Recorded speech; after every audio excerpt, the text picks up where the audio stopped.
Hello friends, இன்னைக்கு நம்ம பார்க்க போகிறது 2025 ரிலீஸ் ஆன ஒரு தெலுங்கு கிரைம் த்ரில்லர் படம். படத்தோட பேர் பிளைண்ட் ஸ்பாட். இந்த படத்தோட ஒன்லைன் என்னென்னா, ஒரு லேடி தூக்கு போட்டு இறந்த கேஸை இன்வெஸ்டிகேட் பண்ணுறதுக்காக இன்ஸ்பெக்டராக இருக்கிற ஹீரோ வராரு. ஃபஸ்ட்டு இது ஒரு சூசைட் மாதிரி தெரிஞ்சாலும் நடந்தது ஒரு கொலைன்னு ஹீரோ கண்டுபிடிக்கிறாரு.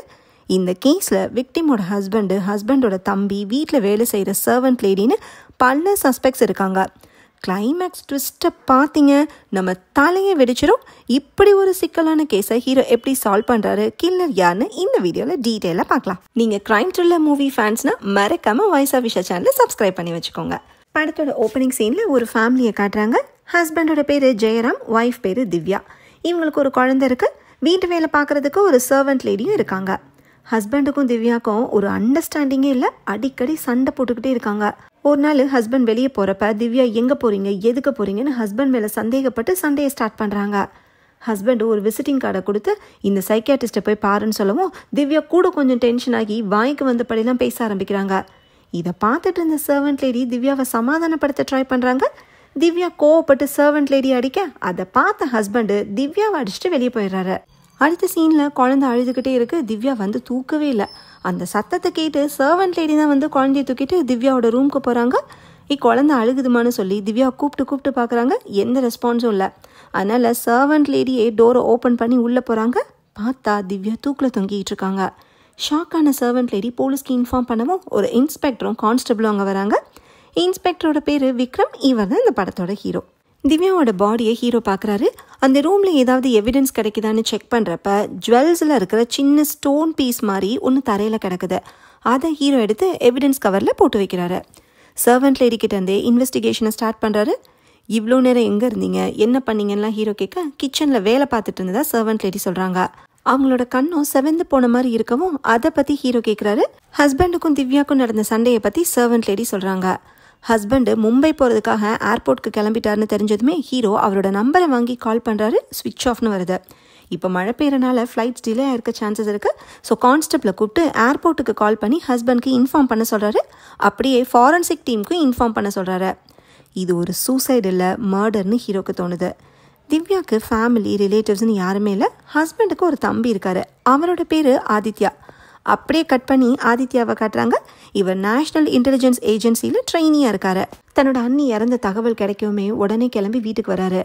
அண்ணி எதுக்காக சூசைட் பண்ணிக்கணும்னு ஆதித்யா கேட்குறாரு. ஹீரோ இது ஒரு மர்டர்னு சொல்லிட்டு அதுக்கான காரணங்களை சொல்கிறாரு.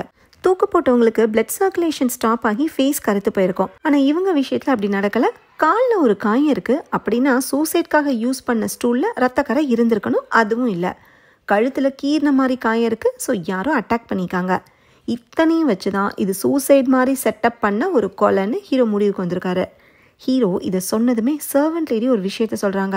வெளியே போன ஹஸ்பண்டு நடுவில் ஒரு தடவை வீட்டுக்கு வந்துட்டு போயிருக்காரு. அடுத்த சீனில் ஹஸ்பண்ட் வந்துடுறாரு. உங்கள் ஒய்ஃப் இறந்துட்டாங்கன்னு ஹீரோ சொல்லவும் ஹஸ்பண்ட் ஷாக் ஆகுறாரு. நைட்டு 8 மணிலேருந்து 2 மணி வரைக்கும் எங்கே இருந்தீங்கன்னு ஹீரோ கேட்கவும் ஏர்போர்ட்டில் தான் இருந்ததா ஹஸ்பண்ட் சொல்கிறாரு. நீங்கள் நடுவில் வீட்டுக்கு வந்துட்டு போனதா சர்வன்ட் லேடி சொன்னாங்களேன்னு ஹீரோ சொல்ல, ஆமாம் சார், ஒரு முக்கியமான டாக்குமெண்ட்டை மறந்துட்டு போயிட்டேன், அதை எடுக்க தான் வந்தேன்னு ஹஸ்பண்ட் சொல்கிறாரு.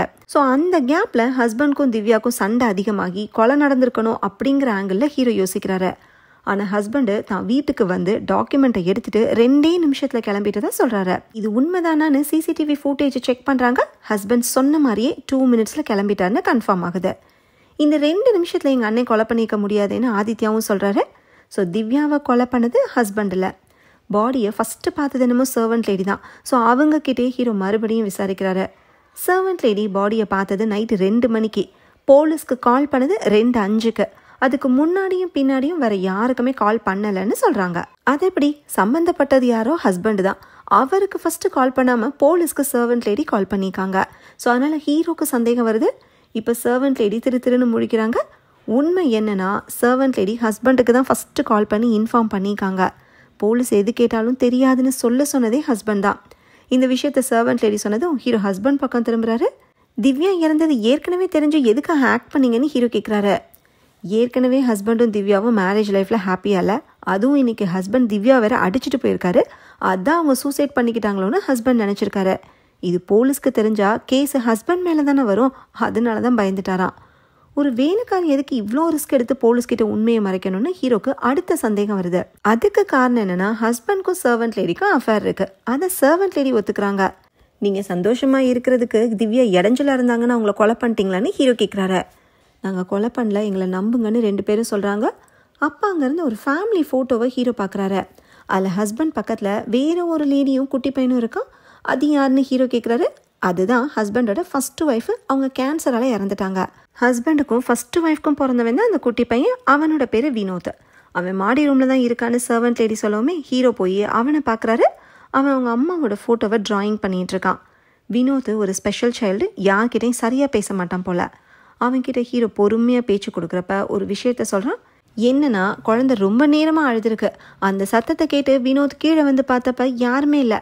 அப்படின்னா சர்வெண்ட் லேடி கொஞ்ச நேரம் வீட்டில் இல்லைன்னு ஹீரோக்கு தெரிய வருது. ஸோ மறுபடியும் ஹீரோவோட சந்தேகம் சர்வெண்ட் லேடி பக்கம் திரும்புது. பக்கத்தில் இருக்கிற தன்னோட வீட்டுக்கு போய் பொண்ணை பார்த்துட்டு வந்தேன்னு சர்வெண்ட் லேடி சொல்கிறாங்க. அதை கன்ஃபார்ம் பண்ணுறதுக்காக கான்ஸ்டபிள் அனுப்பி சர்வெண்ட் லேடியோட பொண்ணை ஹீரோ வர வைக்கிறாரு. அவள் பேர் மானசா, 9th ஸ்டாண்டர்ட் படிக்கிற பொண்ணு. உங்கள் திவ்யா மேடம் எதுக்காக கொலை பண்ணன்னு ஹீரோ கேட்க எல்லாரும் ஷாக் ஆகுறாங்க. இவன் எப்படி சார் கொலை பண்ணிப்பான்னு சர்வெண்ட் லேடி கேட்குறாங்க. எப்படி இந்த முடிவுக்கு வந்தீங்கன்னு ஆதித்யாவும் கேட்குறாரு. திவ்யாவோட ரூமில் ஒரு ஸ்டோன் பீஸை ஹீரோ எடுத்தார்ல, மானசா போட்டிருக்கிற தோடில் ஒரு ஸ்டோன் பீஸ் மிஸ் ஆகுது. ஸோ திவ்யாவோட ரூமுக்கு மானசா போயிருக்கா. திவ்யாவை அட்டாக் பண்ணது மானசாவாக இருக்கலான்னு கெஸ் பண்ண ஹீரோ அதை கன்ஃபார்ம் பண்ணுறதுக்கு ஒன்று பண்ணுறாரு. ஒரு டூத் பிக் எடுத்து மானசாவோட விரல் நகத்துக்கு அடியில் விட்டு பார்க்குறாரு. ஸ்கின் டிஷ்யூ மாதிரி கிடைக்குது. திவ்யாவோட கழுத்தில் நகைக்கீரல் இருந்துச்சுல, ஸோ இந்த சாம்பிள் திவ்யாவோட தான் ஹீரோ அடித்து சொல்கிறாரு. என் பொண்ணு இன்னசென்ட்டு, நான் தான் கொலை பண்ணேன்னு சர்வெண்ட் லேடி சொல்கிறாங்க.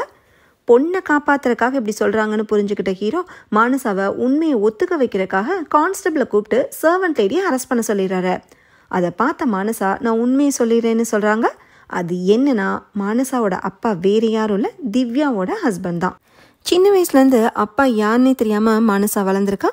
அப்பா யாருன்னு ரீசெண்டாக சர்வெண்ட் லேடி சொல்லி தான் மானசாக்கு தெரிய வந்திருக்கு. இந்த வீட்டில் அப்பா கூட சேர்ந்து இருக்க முடியலேன்னு மானசாக்கு வருத்தமாக இருந்திருக்கு. திவ்யாவுக்கு சர்வெண்ட் லேடியை பிடிக்கல, எப்போ பார்த்தாலும் தீட்டிக்கிட்டே இருந்திருக்காங்க. இதை மானசா நோட் பண்ணிக்கா. தன்னோட அம்மாவை திவ்யா மரியாதையே இல்லாமல் நடத்துறத மானசானால தாங்கிக்க முடியல. இன்னைக்கு சர்வெண்ட் லேடி தன்னோட வீட்டுக்கு போயிட்டு குழந்தைய பார்த்துக்கிறதுக்காக மானசாவை இங்கே அனுப்பி வச்சுருந்துருக்காங்க. கிளாஸ் உடஞ்சி போச்சுன்னு அதை க்ளீன் பண்ணுறதுக்காக திவ்யா சர்வெண்ட் லேடியை கூப்பிட்டுருக்காங்க. அவங்க இல்லாதனால மானசா திவ்யாவோட ரூமுக்கு போயிருக்கா. அப்போ திவ்யா சர்வெண்ட் லேடியை பற்றி அசிங்கமாக பேசியிருக்காங்க. மானசாவையும் எட்டி உதச்சிருக்காங்க. அந்த கோவத்தில் மானசா திவ்யாவை அடிச்சிருக்கா. திவ்யா மானசாவோட கழுத்தை பிடிச்சிருக்காங்க. பதட்டத்தில் மானசா திவ்யாவை தள்ளி விடவும் அவங்க போய் செவுத்துல மோதி விழுந்திருக்காங்க. அவங்க அன்கான்ஷியஸ் ஆனதை பார்த்து பயந்து போன மானசா சர்வெண்ட் லேடியை கூட்டிகிட்டு வந்திருக்கா. அவங்க வந்து பார்த்தப்ப திவ்யா இறந்து கிடந்திருக்காங்க. மானசாவை காப்பாத்துறதுக்காக தான் திவ்யா சூசைட் பண்ணிக்கிட்ட மாதிரி சர்வெண்ட் லேடி செட்டப் பண்ணிக்காங்க. நான் தான் அந்த அரக்கியை கொலை பண்ணேன்னு மானசா கன்ஃபஸ் பண்ண ஹீரோ திவ்யாவோட பாடியை கவர்மெண்ட் ஹாஸ்பிட்டலுக்கு அனுப்பி வைக்கிறாரு. போலீஸு சர்வெண்ட் லேடியையும் மானசாவையும் அரெஸ்ட் பண்ணி கூட்டிகிட்டு போயிடுறாங்க. அடுத்த சீனில் ஜிஹெச்சை காட்டுறாங்க. திவ்யாவோட பாடியை அட்டாப்சி பண்ண டாக்டர் ஹீரோவையும் ஆதித்யாவையும் கூப்பிட்டு பேசுகிறாரு. இந்த டாக்டருக்கு ஆதித்யாவை முன்னாடியே தெரியும் போல். என்ஐஏ சம்மந்தப்பட்ட கேசஸில் ஏற்கனவே ஆதித்யாவும் டாக்டரும் மீட் பண்ணியிருக்காங்க. இந்த கேஸை பொறுத்த வரைக்கும் திவ்யாவுக்கு தலையில் அடிப்பட்டதில் மைனர் டேமேஜ் தான் ஆயிருக்கு. ஆனால் இதனால உயிர் போகிறதுக்கு வாய்ப்பே இல்லையா. அது மட்டும் இல்லை, திவ்யாவோட பாடியில் ஏதோ ஒரு டாக்ஸிக் சப்ஸ்டன்ஸ் இருந்திருக்கு. அது என்னன்னு டாக்டர்னால இப்போதைக்கு டிடெக்ட் பண்ண முடியல. ஆனால் அந்த பாய்சன் தான் திவ்யா இறந்ததுக்கு காரணம்னு டாக்டர் சொல்கிறாரு. ஸோ திவ்யா இறந்தது தலையில் அடிப்பட்ட காயத்தினால இல்லை அப்படின்னா மானசா கில்லர் இல்லைங்கிறது கன்ஃபார்ம் ஆகுது. ஹீரோவும் ஆதித்யாவும் வீட்டுக்கு வந்து இந்த விஷயத்த ஹஸ்பண்ட் கிட்ட இன்ஃபார்ம் பண்ணுறாங்க. உங்கள் ஒய்ஃபுக்கு யாரோ பாய்சன் கொடுத்துருக்காங்கன்னு ஹீரோ சொல்லவுமே அதை கேட்ட வினோத் பதட்டமாகி கிளாஸை கீழே போட்டு உடச்சிட்டு வேகமாக மாடியில் இருக்கிற தன்னோட ரூமுக்கு ஓடுறான். என்னாச்சு இவனுக்குன்னு ஹஸ்பண்டும் பின்னாடியே ஓடுறாரு. வினோத் அவனோட ரூமில் இருக்கிற கபோர்டுக்கு பின்னாடி போய் ஒளிஞ்சுக்கிறான். ஹஸ்பண்ட் எவ்வளோ சொல்லியுமே வெளியே வர மாட்டேங்கிறான். ஹீரோ அந்த ரூமுக்கு வந்து கபோர்டை செக் பண்ணுறாரு. அதில் ஒன்று மட்டும் லாக் ஆகி இருக்கவும் சாவி எங்கன்னு ஹீரோ கேட்குறாரு. அது தொலைஞ்சு போயிடுச்சுன்னு ஹஸ்பண்ட் சொல்கிறாரு. நம்ம முக்கியமாக நினைக்கிற விஷயங்களை தான் சீக்ரெட்டாக வச்சுருப்போம். அப்படி பார்த்தா வினோத்துக்கு எது முக்கியம்னு ஹீரோ யோசிக்கிறாரு. அப்போ செவுத்தில் அவனோட அம்மா ஃபோட்டோ இருக்கிறத பார்க்குறாரு. அதை எடுத்து பின்னாடி திருப்பி பார்த்தா ஒரு சின்ன சாவி இருக்கு. அது கபோர்டோட சாவி தான். ஹீரோ அதை வச்சு கபோர்டை ஓப்பன் பண்ணுறாரு. உள்ள வினோத்தோட அம்மா யூஸ் பண்ண ஐட்டம்ஸ் எல்லாமே இருக்கு. கூடவே மருந்து பாட்டில் மாதிரி ஒன்று இருக்கு. இது என்ன பாட்டில், எப்படி இங்கே வந்துச்சுன்னு வினோத்தோட வாயாலே சொல்ல வைக்கிறதுக்கு ஹீரோ ஒரு ஐடியா பண்ணுறாரு. அந்த பாட்டில் அந்த மருந்தை மூடியில் ஊதி ஹஸ்பண்ட் கிட்டேயே கொடுத்து குடிக்க சொல்கிறாரு. ஹஸ்பண்ட் அதை வாங்குறப்ப ஒளிஞ்சிட்டு இருந்த வினோத் வெளியே வந்து அதை தட்டி விடுறான்.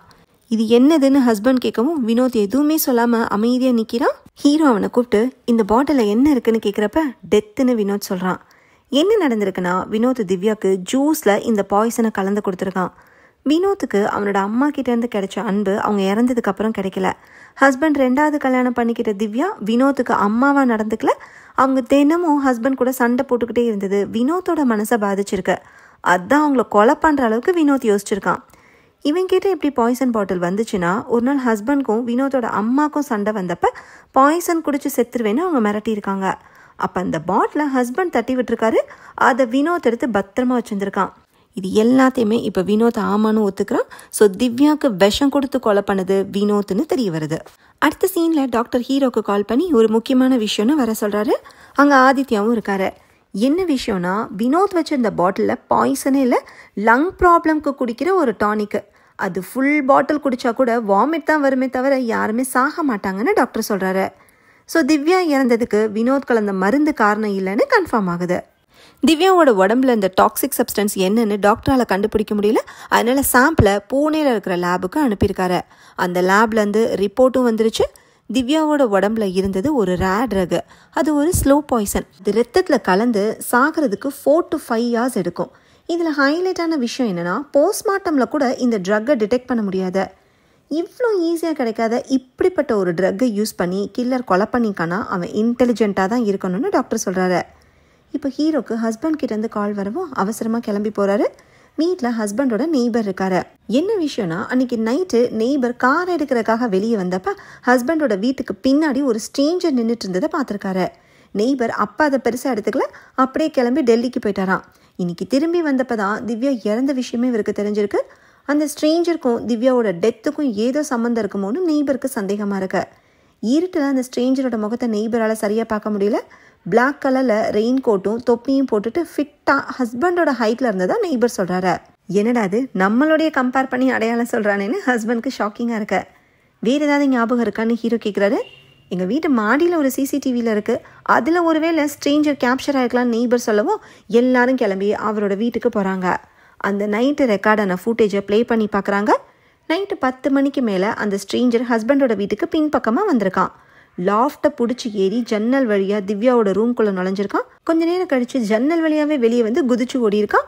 ஃபுட்டேஜில் ஃபேஸ் கிளியராக தெரில. ஸோ இந்த ஸ்ட்ரேஞ்சர் தான் கொலை பண்ணியிருக்கணும். ஆனால் இந்த ஸ்ட்ரேஞ்சர் யாருன்னு தான் இப்போதைக்கு தெரில. அடுத்த சீனில் ஹீரோ போலீஸ் ஸ்டேஷனில் உட்காந்து ஏதோ யோசிக்கிறாரு. ஹஸ்பண்டு, ஆதித்யா, நெய்பர்னு எல்லாரையுமே ஃபாலோ பண்ணியுமே கேஸில் எந்த க்ளூவுமே கிடைக்கல. அந்த டென்ஷனில் கத்துறாரு. இதை கான்ஸ்டபிள் பார்க்குறாரு. இப்போ ஹீரோக்கு கால் வரவுமே கான்ஸ்டபிளை கூட்டிகிட்டு ஜிஹெச்க்கு போகிறாரு. அங்கே ரிப்போர்ட்ஸு எவிடன்ஸ்னு எல்லாமே வச்சுருந்த ரூமுக்கு யாரோ தீ வச்சுருக்காங்க போல். எல்லாமே எரிஞ்சு போச்சுன்னு டாக்டர் சொல்கிறாரு. அங்கே எரிஞ்சு போய் கிடக்கிற ஐட்டம்ஸ் எல்லாத்தையுமே ஹீரோ செக் பண்ணுறப்ப எரிஞ்சு போன ஒரு ஐடி கார்டு ஹீரோவோட கண்ணில் படுது. அதை எடுத்து பார்த்த ஹீரோ கொலகாரம் யாருன்னு தெரிஞ்சிச்சுன்னு சொல்லி அந்த ஐடி கார்டை கான்ஸ்டபிள் கிட்ட காட்டுறாரு. அது ஆதித்யாவோடது. ஸோ அவர் தான் இங்கே வந்து தீ வச்சிருக்காருனா அவர் தான் கில்லர்னு ஹீரோ கெஸ் பண்ணுறாரு. அடுத்து ஆதித்யாவோட லொக்கேஷனை ட்ரேஸ் பண்ணி ஹீரோ போகிறாரு. அங்கே ஒரு ரூமில் மர்டர் போர்டெலாம் செட் பண்ணி இந்த கேஸ் சம்மந்தப்பட்ட இன்ஃபர்மேஷன் ஃபோட்டோஸ்னு எல்லாமே ஒட்டியிருக்கு. ஹீரோ வருவார்னு எதிர்பார்த்து காத்துட்டு இருந்த மாதிரியே ஆதித்யா அலர்ட்டாக நிற்கிறாரு. ஹீரோவோட கன்னை தட்டி விட்டு ஆதித்யா சண்டை போடுறாரு. 2 பேரும் மாற்றி மாற்றி அடிச்சுக்கிறாங்க. ஒரு கட்டத்தில் ஆதித்யாவை ஹீரோ மடக்கி பிடிச்சி கழுத்தை நெரிக்கிறாரு. அப்போ கான்ஸ்டபிள் அங்கே வந்து ட்விஸ்ட் கொடுக்குற மாதிரி ஹீரோவை கட்டையாலே தலையில் அடித்து மயக்கமாக்குறாரு. ஹீரோ கண் முடிச்சு பார்த்தா இப்போ இன்ட்ராகேஷன் ரூமில் ஹீரோ இருக்காரு. அவர் ஆதித்யா சேரில் கட்டி போட்டிருக்காரு. இப்படி ஒரு கஷ்டமான கேஸை நீங்கள் சால்வ் பண்ணுவீங்கன்னு நான் எதிர்பார்க்கலன்னு ஆதித்யா கிண்டலாக சொல்கிறாரு. உங்கள் அண்ணியை கொலை பண்ண மாதிரி என்னையும் கொலை பண்ண போறியான்னு ஹீரோ கேட்குறாரு. அதுக்கு ஆதித்யா கில்லர் நாயில் நீதான்னு ஒரு பெரிய ட்விஸ்ட்டை ரிவீல் பண்ணுறாரு. அப்படியே கட் பண்ணி ஹஸ்பண்டோட வீட்டுக்குள்ளே நுழைஞ்ச ஸ்ட்ரேஞ்சர் யாருன்னு காட்டுறாங்க. அது வேறு யாரும் இல்லை, ஹீரோ தான். ஸோ ஹீரோ ஆதித்யாவை பிடிக்கல, ஆதித்யா தான் ஹீரோவை பிடிச்சிருக்காரு. என்ன நடந்திருக்குன்னா ஆதித்யா வீட்டில் இருக்கிற யாரோ தான் திவ்யாவை கொலை பண்ணியிருக்கணும்னு ஃபஸ்ட்டு நினச்சிருக்காரு. ஆனால் சிசிடிவி ஃபுட்டேஜை பார்த்தப்ப தான் கொலைகாரன் வெளியாள்னு புரிஞ்சிருக்கு. அந்த வெளியாளுக்கும் திவ்யாவுக்கும் என்ன சம்பந்தம் அப்படிங்கிற ஆங்கிளில் ஆதித்யா இன்வெஸ்டிகேஷனை ஸ்டார்ட் பண்ணியிருக்காரு. திவ்யாவை பற்றின டீட்டெயில்ஸை தெரிஞ்சுக்க அவங்க பிறந்து வளர்ந்த வீட்டுக்கே போயிருக்காரு. அங்கே திவ்யாவோட திங்ஸ் இருக்கிற ஒரு பெட்டியில் ஒரு லெட்டர் இருந்திருக்கு. அதில் ஹீரோவோட சைனை பார்த்ததுமே ஆதித்யாவோட சந்தேகம் ஹீரோ பக்கம் திரும்பியிருக்கு. திவ்யாவோட உடம்புல அந்த ட்ரக்கை பற்றி டாக்டர் கண்டுபிடிச்சு சொன்னதுமே ஹீரோவோட முகம் மாறினதை ஆதித்யா நோட் பண்ணிக்காரு. அப்படி ஹீரோ ஃபாலோ பண்ணவும் ஆரம்பிச்சிருக்காரு. ஹீரோ ஒரு வாட்ச் கடைக்குள்ளே போயிட்டு வரதை பார்த்ததுமே ஆதித்யாவுக்கு ஒரு விஷயம் ஸ்ட்ரைக் ஆயிருக்கு. இன்வெஸ்டிகேஷனுக்காக ஹீரோ வீட்டுக்கு வந்தப்ப கையில் வாட்ச் கட்டிருந்துமே டைம் பார்க்கறதுக்காக வால் கிளாக்கை தான் பார்த்துருக்காரு. ஆதித்யா அந்த வாட்ச் கடைக்கு போய் ஹீரோ எதுக்காக வந்துட்டு போனார்னு விசாரிச்சிருக்காரு. வாட்சில் டைம் அட்ஜஸ்ட் பண்ணுற பின்னை ரீப்ளேஸ் பண்ணுறதுக்காக ஹீரோ வந்ததை அங்கேருந்து ஸ்டாஃப் சொல்லியிருக்காரு. அப்போ தான் ஹீரோவோட நின்று போன வாட்சில் காட்டின டைம் என்னன்னு ஆதித்யாவுக்கு ஞாபகம் வந்திருக்கு. அந்த டைமு 10:15. அதாவது திவ்யாவோட ரூமில் கில்லர் இருந்த அதே நேரம். சிசிடிவி ஃபுட்டேஜில் கில்லர் எங்கே நின்றுட்டு இருந்தானோ அந்த இடத்துல ஆதித்யா தேடி பார்த்தப்ப வாட்சில் டைம் அட்ஜஸ்ட் பண்ணுற பின்னு அங்கே கிடந்திருக்கு. அதை லேபில் கொடுத்து டெஸ்ட் பண்ணப்ப திவ்யாவோட பிளட்டும் அவங்கள கொலை பண்ண யூஸ் பண்ண ட்ரக்கும் பின்ல டிடெக்ட் ஆயிருக்கு. வாட்ச் மேனுஃபேக்சர் பண்ணுற கம்பெனியை காண்டாக்ட் பண்ணி கிடைச்ச பின்னு எந்த வாட்சில் இருந்த ஸ்பேர் பார்ட்டு அதை வாங்கின கஸ்டமர் யாருங்கிற டீட்டெயில்ஸ் எல்லாத்தையுமே ஆதித்யா கலெக்ட் பண்ணிட்டாரு. அது ஹீரோ தான். கொலை பண்ணுறதுக்கு வாட்சில் இருக்கிற பின்னை ஹீரோ யூஸ் பண்ணிக்காரு. திவ்யாவை கொலை பண்ணிவிட்டு ஸ்டேஷனுக்கு எப்போ கால் வரும்னு ஹீரோ வெயிட் பண்ணிக்காரு. க்ரைம் சீனுக்கு போனப்போ திவ்யா பெட்டில் கிடக்காம தூக்கில் தொங்குனது ஹீரோக்கே ஷாக்கிங்காக இருந்திருக்கு. ஸோ வேறு யாரோ இன்வால்வ் ஆயிருக்காங்கன்னு புரிஞ்சுக்கிட்டு அதை கண்டுபிடிச்சி அவங்கள அரெஸ்ட் பண்ணி கேஸை க்ளோஸ் பண்ணலான்னு ஹீரோ மனக்கணக்கு போட்டிருக்காரு. NIA ட்ரெயினியாக இருக்கிற ஆதித்யா இந்த கேஸ்குள்ளே வந்தது தான் ஹீரோக்கு சிக்கலாக இருக்கு. சிசிடிவி ஃபுட்டேஜ், அட்டாப்சி ரிப்போர்ட்டுன்னு ஹீரோ மாட்டிக்கிற மாதிரியே சுச்சுவேஷன் வந்ததும் ஆதித்யாவை ஃப்ரேம் பண்ணலான்னு ஹீரோ டிசைட் பண்ணிக்காரு. ஹீரோ கடைசியில் இப்படி தான் பண்ணுவார்னு அதையும் கெஸ் பண்ண ஆதித்யா கான்ஸ்டபிளை தனியாக மீட் பண்ணி ஹீரோ தான் கில்லருங்கிற விஷயத்தை இன்ஃபார்ம் பண்ணிக்காரு. ஹீரோ கடைசியில் என்ன தான் ஃப்ரேம் பண்ண ட்ரை பண்ணுவார், அதை வச்சு கன்ஃபார்ம் பண்ணிக்கங்கன்னு ஆதித்யா கான்ஸ்டபிள் கிட்ட சொல்லியிருக்காரு. ஹீரோவும் அதே மாதிரியே பண்ணவும் உண்மை என்னன்னு கான்ஸ்டபிளுக்கும் புரிஞ்சிருக்கு. அதனால தான் ஆதித்யாவுக்கு ஹெல்ப் பண்ணிக்காரு. ஸோ ஹீரோவோட கேம் ஓவர். ஆனால் எதுக்காக திவ்யாவை கொலை பண்ணணும்னு தெரியுங்களா? அதை ஹீரோவே இப்போ சொல்ல ஆரம்பிக்கிறாரு. ஹீரோ யாருமே இல்லாமல் தனியாக கஷ்டப்பட்டு வாழ்ந்த ஒருத்தர். சின்ன சின்ன வேலை செஞ்சு தான் படிக்கவே செஞ்சுருக்காரு. இப்படி ஒரு சோகமான ஹீரோவோட லைஃப்பில் திவ்யா என்டர் ஆயிருக்காங்க. 2 பேரும் சின்சியராக லவ் பண்ணிக்காங்க, சந்தோஷமாக டைம் ஸ்பெண்ட் பண்ணிக்காங்க. அந்த நேரத்தில் தான் ஹீரோக்கு போலீஸ் வேலை கிடச்சிருக்கு. ட்ரைனிங்காக ஹைதராபாத்க்கு போயிருக்காரு. தன்னோட டேலண்டால் பேட்ச்லேயே டாப்பராகவும் வந்திருக்காரு. ஹீரோவை பார்த்து இம்ப்ரெஸ் ஆன ஐஜி தன்னோட பொண்ணை கல்யாணம் பண்ணிக்க சொல்லி ஹீரோ கிட்ட ரிக்வஸ்ட் பண்ணிக்காரு. லைஃபாக லவ்வான்னு யோசித்த ஹீரோ லவ்வை முடிச்சுக்க டிசைட் பண்ணி திவ்யாவுக்கு லெட்டர் எழுதியிருக்காரு. அடுத்து ஐஜியோட பொண்ணையே மேரேஜ் பண்ணியிருக்காரு. இருந்தாலும் ஹீரோக்கு உறுத்தலாகவே இருந்திருக்கு. அந்த குற்ற உணர்ச்சியிலேருந்து டிஸ்ட்ராக்ட் ஆகிறதுக்காக வேலையில் பிஸியாக இருக்காரு. ஒரு நாள் திவ்யா கால் பண்ணி ஹீரோ கிட்ட பேசியிருக்காங்க. எதுக்கு என்னை விட்டுட்டு போனீங்கன்னு கேட்டு அழுதுருக்காங்க. திவ்யா அடிக்கடி கால் பண்ணி என்னால் முடியல, என்னை கூட்டிகிட்டு போயிருங்கன்னு சொல்லி ஹீரோவை டிஸ்டர்ப் பண்ணிட்டே இருந்திருக்காங்க. முடியாதுன்னு ஹீரோ எவ்வளோ சொல்லியுமே திவ்யா கேட்கல. ஒரு கட்டத்தில் திவ்யா போலீஸ்க்கும் மீடியாவுக்கும் போய் உண்மையை சொல்லிடுவேன்னு மிரட்ட ஆரம்பிச்சிருக்காங்க. கிடைச்ச நல்ல வாழ்க்கையை ஸ்பாயில் பண்ணுறதுக்கு ஹீரோக்கு மனசில்லை. அதனால திவ்யாவை கொலை பண்ணலான்னு டிசைட் பண்ணிக்காரு. சில கான்ட்ராக்ட் கில்லர்ஸை அரெஸ்ட் பண்ணப்ப அவங்க கிட்டேருந்து சீஸ் பண்ண ரேர் ட்ரக் போலீஸ் கஸ்டடியில் இருந்திருக்கு. அது போஸ்ட்மார்ட்டமில் கூட டிடெக்ட் ஆகாத ட்ரக்னு ஹீரோக்கு தெரியும். அந்த ட்ரக்கை தன்னோட வாட்ச் பின்னில் தடவிட்டு திவ்யாவை பார்க்க போயிருக்காரு. என்னை கூட்டிகிட்டு போயிருன்னு சொல்லி திவ்யா கட்டி பிடிச்சி அழுதப்ப அவங்களோட கழுத்தில் ட்ரக்கை தடவின பின்னை வச்சு குத்தியிருக்காரு. அங்கேருந்து ஹீரோ கிளம்புறப்ப ஒரு உண்மையை திவ்யா ரிவீல் பண்ணிக்காங்க. திவ்யாவோட குழந்தை ஹஸ்பண்ட்க்கு பிறந்ததில்லை, ஹீரோக்கு பிறந்தது.